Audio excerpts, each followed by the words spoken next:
With now less than 50 days to go until Election Day, Scripps News and Ipsos debut new polling about American attitudes toward immigration.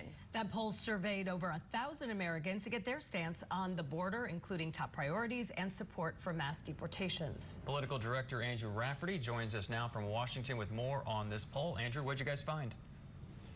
Hey, well, good morning, guys. And we've seen how much of a factor immigration has played in this election up to this point. We expect that to be the case for the next 48 days or so, the less than 7 weeks to go between now and Election Day. And so what we try to do with our poll with Ipsos is really dig in beyond just who voters prefer on the issue of immigration and look at some of the issues that are being talked about, the policies that both of these candidates are putting forth. And we found some really interesting numbers, especially when it comes to this idea of mass deportations. This is something that has been central to Donald Trump's campaign. We saw it at the Republican convention, the people holding signs advocating for the mass deportation of undocumented immigrants. And look at these numbers out just this morning. It shows a majority of Americans support mass deportations for undocumented immigrants. This poll was taken after that first debate. It was at the height of some of that controversy dealing around Haitian immigrants in Springfield, Ohio. So it's a huge issue in the campaign right now.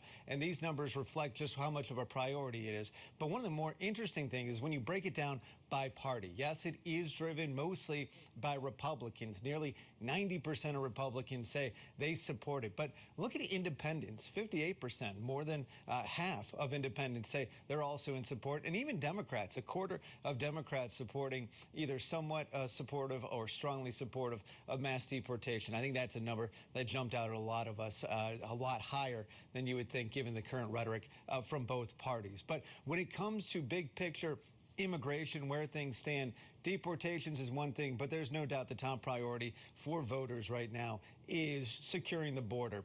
33%